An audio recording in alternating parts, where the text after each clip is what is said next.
I think, we don't want to take up too much of your time. This has been amazing. You've pretty much broken Clubhouse. There are probably about like over a dozen, maybe more overflow rooms. And I see so many Twitter trends right now. You've been so generous.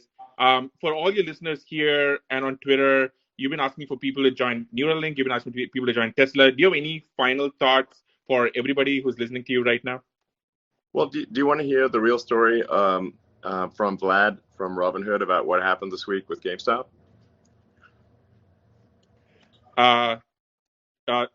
Sure, go for it. Okay, you need to let him somehow click on a button so he can talk. All right, let me figure this out.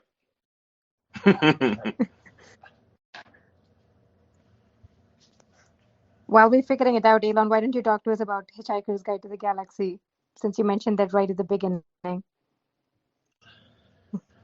Hitchhiker's Guide to the Galaxy by Douglas Adams is in fact a book of philosophy disguised as a silly humor book.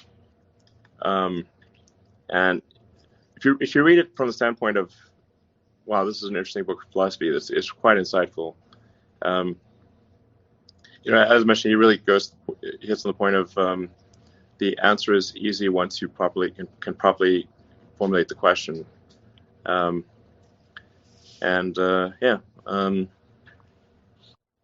like the fact that the ship is powered by infinite improbability. It's called the Heart of Gold. Yeah. Yeah, it's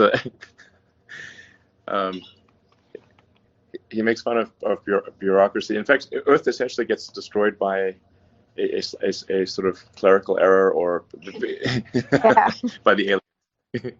Essentially, well, not even clerical error. They basically decide that they need to have an interstellar highway, and that Earth's in the way, and so they post the fact that Earth needs to get destroyed for this interstellar highway. But of course, it's posted on an alien bulletin board that no one on Earth can access, and so then they're surprised when people on Earth are unhappy about this. It's like, it was posted on the board. What do you mean? Like, what board? Some of the things in Doug Adams' book, like the Babel fish, where you put the fish in your ear, that automatically translates. We kind of have that already. The future is coming fast. Elon, okay. Vlad, can you hear us? Vlad the Stock Impaler. Hey guys, thanks for inviting me up. It's good to hang with all of you. All right, Vlad, what really happened? Give us the inside scoop. All right, well, I was actually hoping that you would... Guys, there's a super important thing that you do need to know right now. If you're finding value in this video, smash that like button. It means a lot. It drives the video forward. I appreciate you so much. Back into the video. Invite me up for the Fermi paradox part, because this has been a very surreal weekend and week for me. One of the really great things is all the people coming out of the woodwork to offer support for the company, offer advice. So I got introduced today, and actually I should say I just randomly downloaded Clubhouse a couple of days ago just to see what it was all about. So this is my first time literally using the app. But yeah, I got introduced to your friend Antonio, Elon, who had some good advice for me, and then introduced me to you. You had some great advice, and then I figured, I heard about this Clubhouse, and this has got to be part of the simulation. So I just thought, why not? So here I am. So I'm actually an adherent to the simulation hypothesis. All right. Well, spill the beans, man. What happened last week? Why do you stop people? Why couldn't people buy the GameStop shares? The people demand an answer, and they want to know the details and the truth. Yep. Okay, so let me start by giving a little bit of background. So I'm the chief executive of Robinhood. Robinhood is actually a. I'll go through this quickly. Don't worry. This is important. It's actually a couple of companies. So there's an introducing broker dealer called Robinhood Financial, and that basically is the app that you know and love. It processes trades. You're a customer of Robinhood Financial. Then there's a clearing broker dealer, Robinhood Securities. that clears and settles the trades. And then we have Robinhood Crypto, which is our crypto business.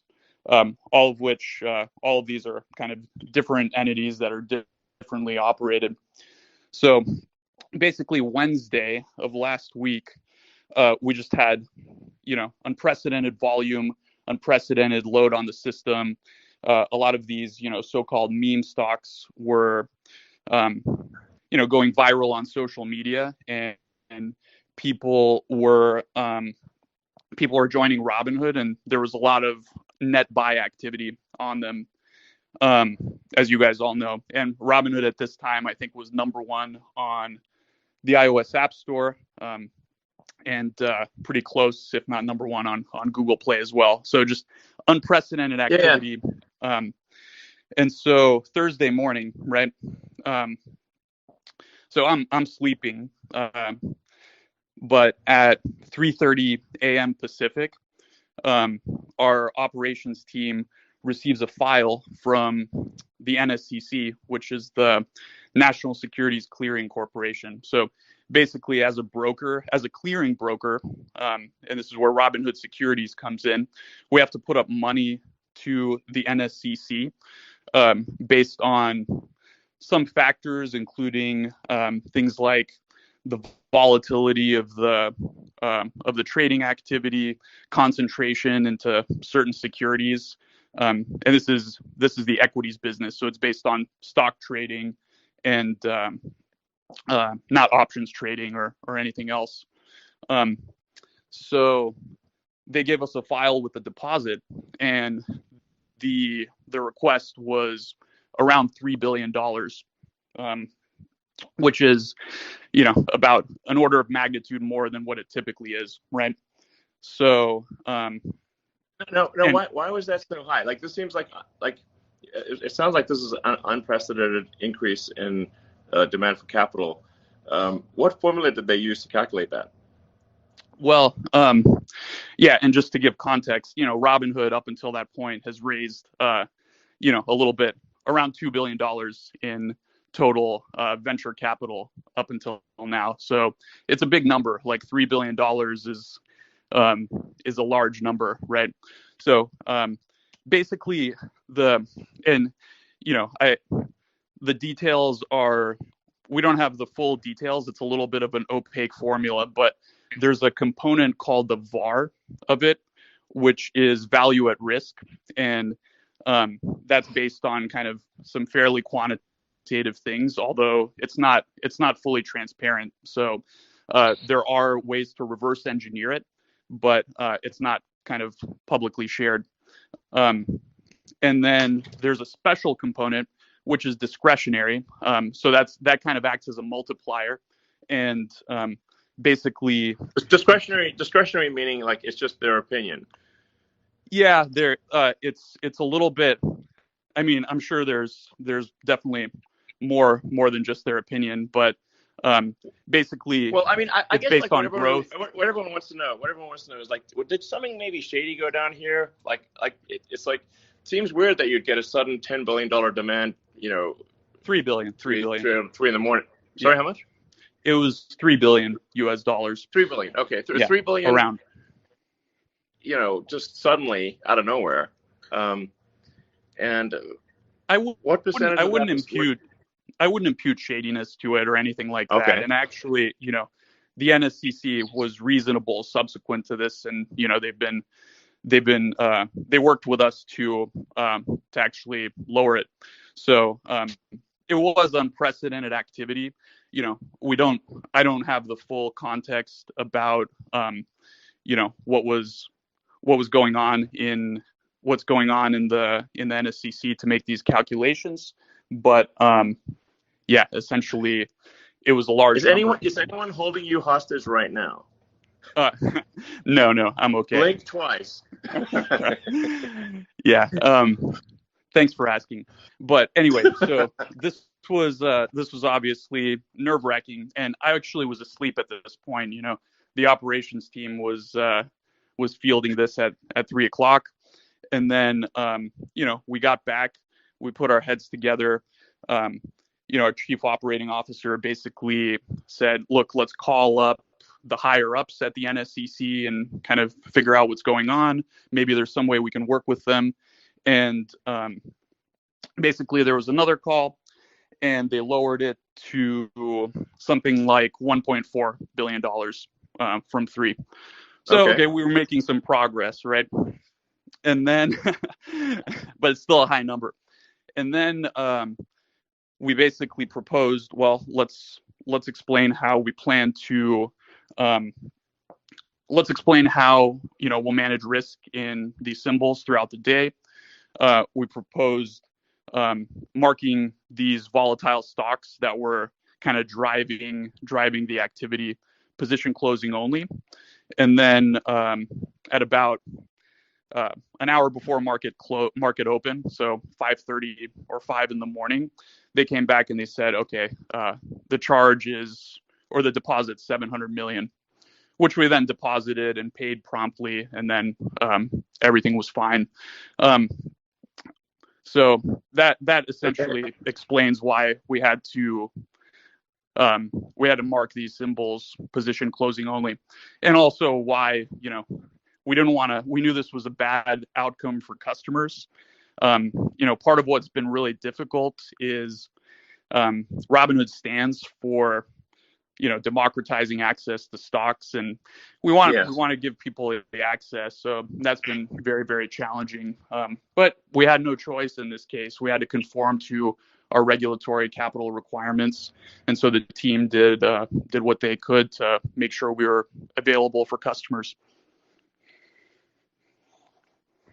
Who controls this organization, this clearinghouse? It's a consortium. It's not quite a government agency. I don't really know the details of all of that.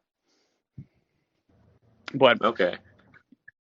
And to be fair, like we were I think there was legitimate sort of turmoil in the markets. Like, these are unprecedented events with these meme stocks, and there was a lot of activity. So there probably is some amount of extra risk in the system that warrants higher requirements. So it's not entirely unreasonable. But we did operational processes to make sure that customers that had positions could sell their open positions, because obviously restricting someone, we got a lot of questions about, okay, you had to restrict buying, why didn't you also restrict selling? And the fact of the matter is, people get really pissed off if they're holding stock and they want to sell it and they can't, right? So I think that's categorically worse. So and lots of other brokers, I think, were in the same situation. Robinhood was in the news, but you sort of heard this industry wide, right? Other brokers basically restricted the same exact activity. All right, so it sounds like this organization calls you up and they basically have a gun to your head, either hand over this money or else. And so, because basically what people are wondering is, like, did you sell your clients down the river, or do you have no choice? And if you had no choice, that's understandable. But then, we got to find out why you had no choice, and who are these people that are saying you have no choice? Yeah, I think that's fair. We have to comply with these requirements. Financial institutions have requirements. The formula behind these requirements, I think it would obviously be ideal if there was a little bit more transparency so we could plan better around that. But to be fair, we were able to open and serve our customers, and 24 hours later, our team raised over $1 billion in capital, so that when we did open, when we do open tomorrow morning, we'll be able to kind of relax the stringent position limits that we put on these securities on Friday. Will there be any limits? Well, I think there's always going to be some theoretical limit. Like, we don't have infinite capital, right? And on Friday there were limits. So there's always going to have to be some limit. I think the question is, will the limits be high enough to the point where, they won't impact, 99.9+% of customers. So, if someone were to deposit $100 billion and decide to trade in one stock like that, that wouldn't be possible, All right.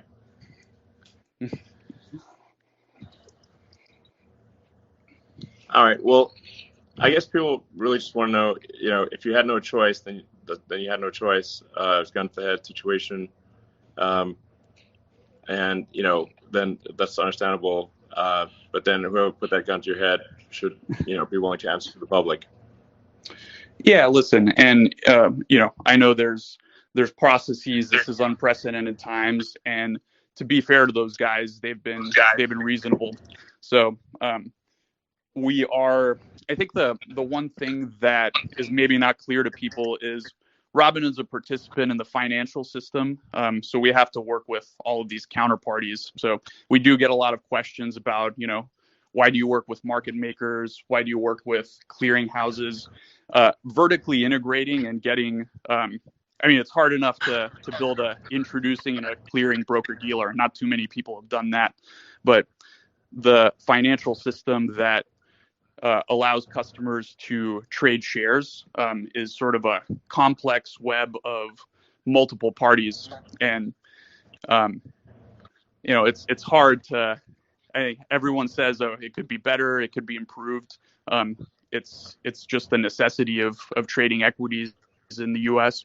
that you have to do all these things. To what degree are you beholden to Citadel? Like basically, if Citadel's unhappy, then then what happens? Yeah, so that there was a rumor that Citadel or other market makers kind of pressured us into doing this, and that's just false, right?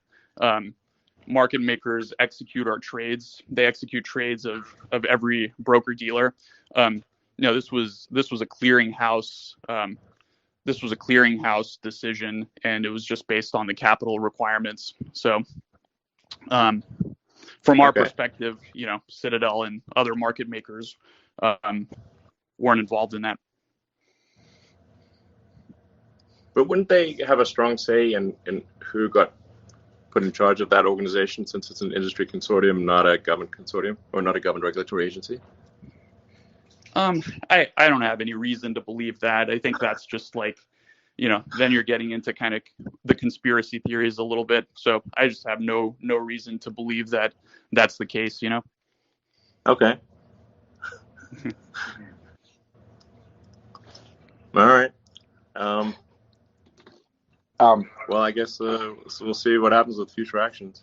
Hopefully that was insightful, or at least a little bit entertaining. Are you not entertained? Yeah. Okay. Well, I don't know what to say. First of all, Vlad, thank you so much for jumping on. I know it's pretty late, and thank you so much. Deeply, I deeply appreciate it, and I'm sure everyone in the audience here and watching elsewhere deeply appreciate it. So thank you so much. We really appreciate this. I'm going to wrap this up. Elon, what can I say? Thank you so much. I hope you had a fun time for your first time on Clubhouse. Did you have fun? Yeah, it's great. This is awesome. I didn't even know it existed a week ago, so it seems cool. Awesome. So would you come back? Yeah. All right. Okay. Well, thank you so much. And also thank you everyone for listening in. I know we went way over, Elon. Elon, we every time we do this show, we try and pick a song that fits the person we're interviewing. So I'm going to play us out of the show with a song that I think you might like. Gary, hit it. So about the Robinhood part, what do you think? Let me know in the comment section down below. Is Vlad chatting is he chatting nonsense, or is there some sense to what he's saying? Let me know as well on Elon Musk's approach. How did he handle it? I don't know how was it? Okay, how was it? I've got a lot to say, but I'm not going to say it for this video. So be sure to let me know in the comment section down below. If you haven't already subscribed, be sure to smash that subscribe button. It means a ton. Smash that like button. Let's get this video out. And yeah, I'll catch you guys on another one. Be sure to check out that awesome video right there. That awesome video right there. Subscribe button once more is right there.